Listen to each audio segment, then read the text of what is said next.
Good morning, peaceful meditators. Great to have you on board. Hope you had a nice holiday. Interesting 4 days, wasn't it? But it's nice to be back in the groove of meditation. If you happen to be joining on a live YouTube stream, welcome. There are a lot of ways to get up the mountain, but we all join together. Nice deep breath together. The format's about 10 minutes of guided meditation, 20 minutes of silence, and then a quick little dharma talk at the end.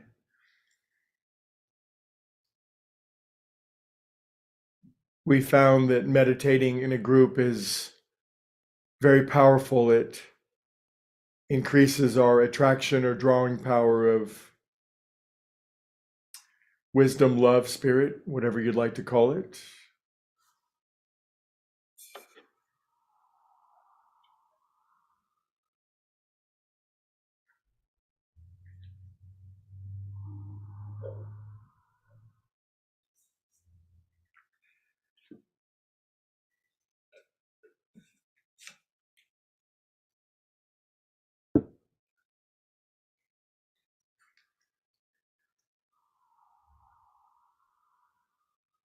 Good. On your next inhale, lift up your shoulders as if you're carrying too much of a burden, heavy backpack of obligations and duties that aren't really ours. And relax. I would claim our primary duty and obligation is this conscious contact on the inside. It's not to dismiss anything else that we do. It's simply to arrange our priorities, our responsibilities in the proper sequence of things. In religious language, we could say, seek first the kingdom of heaven and everything else will be added. There are a lot of other ways to say it, but the meaning remains the same.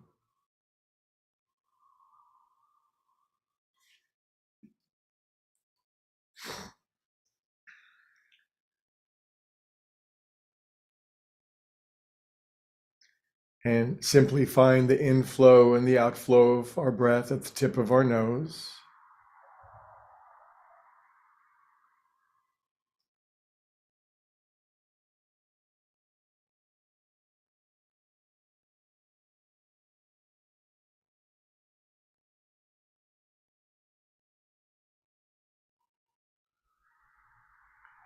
Watching our breath helps to slow down, calm the activity, the momentum of our minds.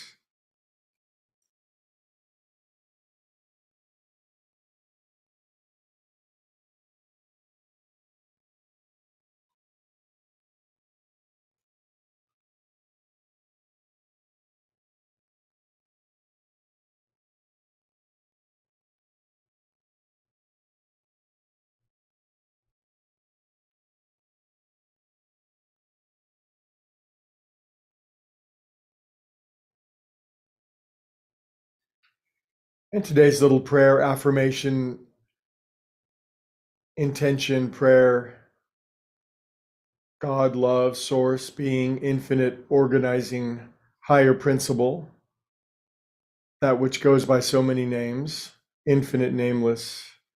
Bless us with the light, the wisdom, the love, the insight for this very day that enables us to live to the full. Amen.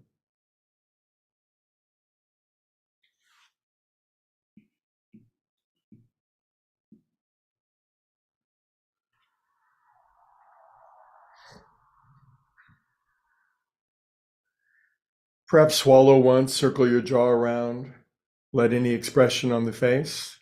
It can dissolve away. The amazing, astonishing aspect, one of the amazing aspects of meditation is that it's effortless in the conventional sense. There's no trying to produce something, no trying to make it happen.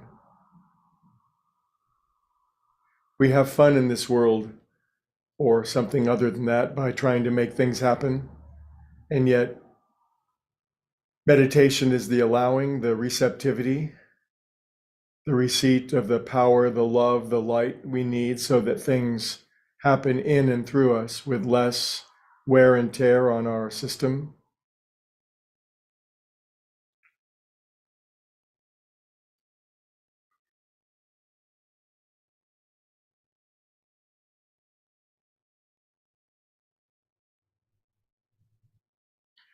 Do you feel or have you ever felt like you can't get enough sleep?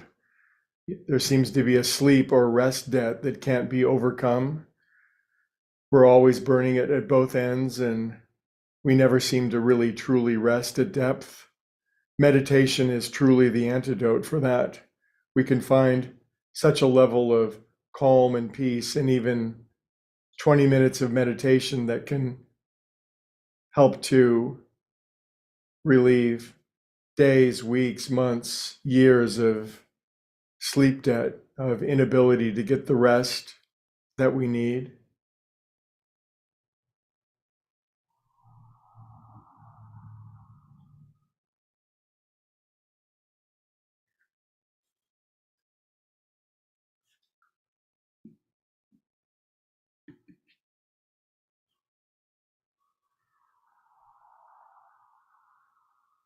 Very good. And this meditation tribe likes chanting Om together.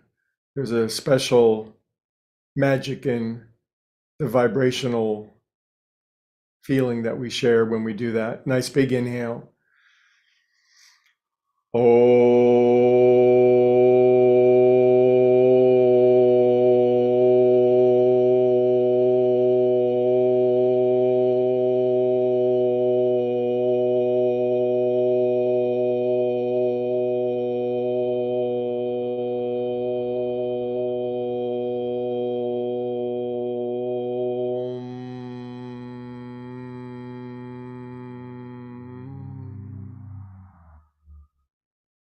Feel that. Let that spread from head to toes.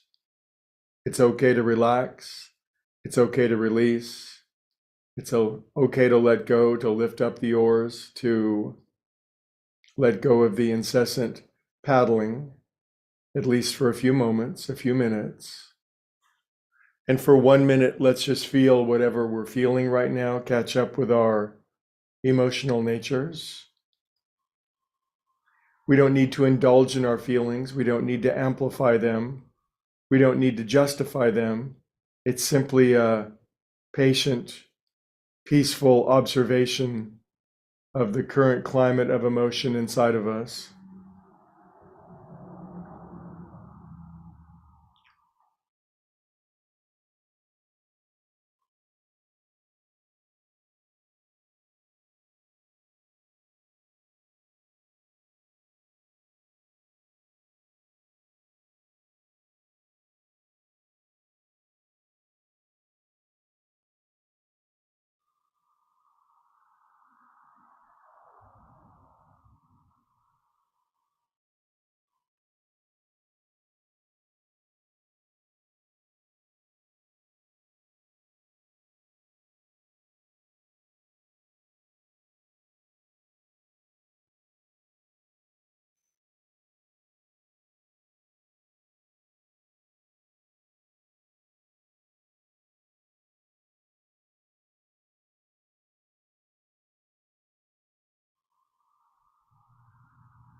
Good. Then the acceptance mantra, I accept exactly who I am, where I am, what I have and what I'm doing right here in this very moment.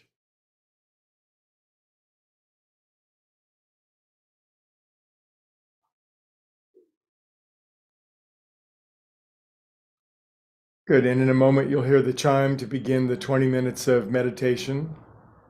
And what's recommended is a mantra. The mantra that we use is the sound of so, S-O, on inhale, the sound of hum, H-U-M, on exhalation. Simply a sound we make inside of our head. It brings a deep peace and a rhythmic falling inward, which is really effective. But of course, you can simply watch your breath, you can pray, you can use any system as long as it's turning inward.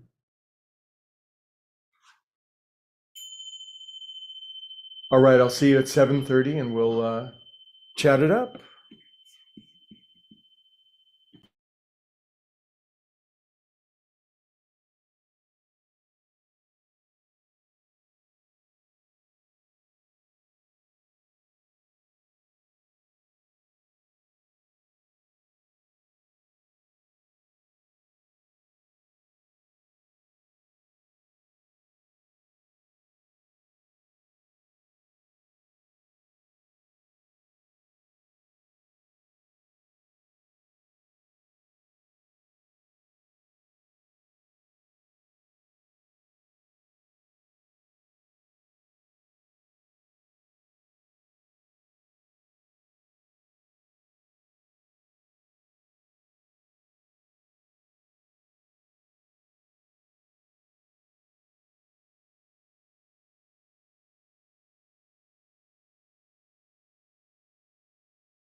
Very good. Begin to head back. Enjoy that precious afterglow.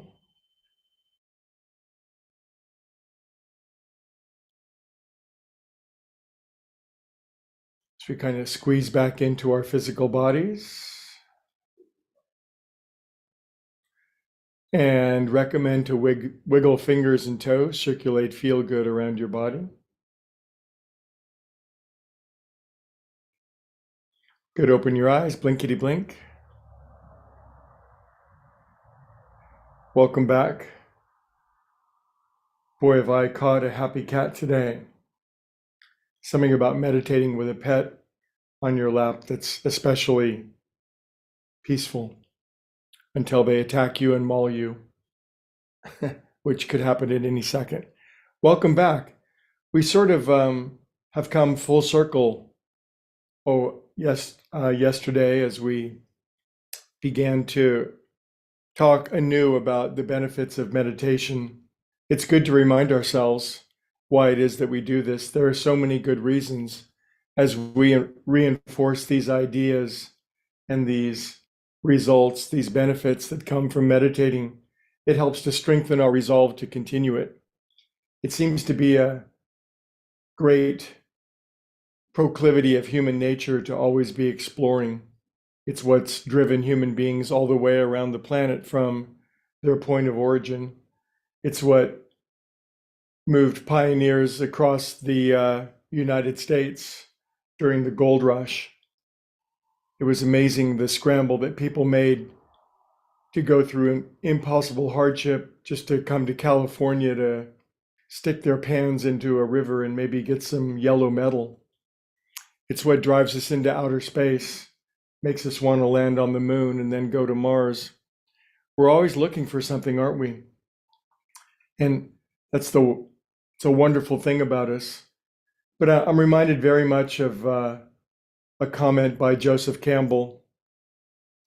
And he said in his interview with Bill Moyers, it must be at least 35 years ago, but there was a phrase he said that has stuck with me ever since, and he called it standing on the back of a whale fishing for minnows. While it's certainly a delightful process to search for the treasures of life and then to acquire them, I think there's a shifting point for the humans that are ready for it, where they realize no amount of material accomplishment, the so-called trinkets of life. This is not to discount the things that we have, of course, the piles of money that we get, the recognition, the prestige, the stuff, the houses, the boats, if we're able to acquire that. But perhaps one of the greatest disappointments is to work so hard on something like that and then actually to acquire it and then to see that it's not all that it's cracked up to be. And there seems to be a point in life where, well, I just got another car. I just ate another pint of ice cream. I just got a new relationship. I just got a new certification or qualification. And there seems to be this chasm inside of us that can't be filled. In recovery, it's called the God-sized hole. And so after all that searching outward, after going to California, after circumnavigating the globe, after going into outer space and landing on the moon, ultimately for each soul, there's this clarion call to go inside and to find what the spiritual masters call spiritual gold. It's not metal, it's not material, it's an actual living substance or essence inside of us that is seen to be, once acquired, the most valuable of all things. It's hard to explain. This is why we like to employ the poets and the artists and the musicians and their skill in communicating the ineffable, that which can't be said, but can somehow be communicated. We humans can tell stories, we can make music, we can write poetry that somehow speaks more, it speaks between the lines. But to find this great gold on the inside, we certainly must dig. We have to look for it. It is quite possible to go an entire human life standing on the back of this whale, fishing for minnows. In other words, there's something inside of us of such grandeur, such splendor, such magnificence, and yet never live it. And if there's a tragedy in life, and there certainly seems to be tragedy in this world, it's the tragedy of not finding this great gold that's living inside of us that once found is seen to be the most important of all things. It's not even close. You can add up all the materiality in the world, all the accomplishment, everything that we could ever gain materially, and put it on a scale, and it wouldn't move the scale in relation to the experience of this splendor that's inside of us. Joseph Campbell said one other thing that I recalled. He said, people really aren't looking for the meaning of life or purpose as much as they're looking for the actual experience of being alive. To find this, we meditate. We simply go inside and we begin to rummage around and open doors that otherwise remain closed. It's a great act of faith to sit and to look inside there. Many people would tell us there's nothing to be found there, but there's simply an eye of perception that they don't believe in or aren't willing to open. And those of us who meditate, we know better. We know that there's a peace and a joy and a literal gold to be found on the inside of us that makes the journey, the search, infinitely valuable. So me and Looney Bins wish you a happy Wednesday. Have a great rest of the week, and we'll continue the discussion of the benefits of meditation tomorrow.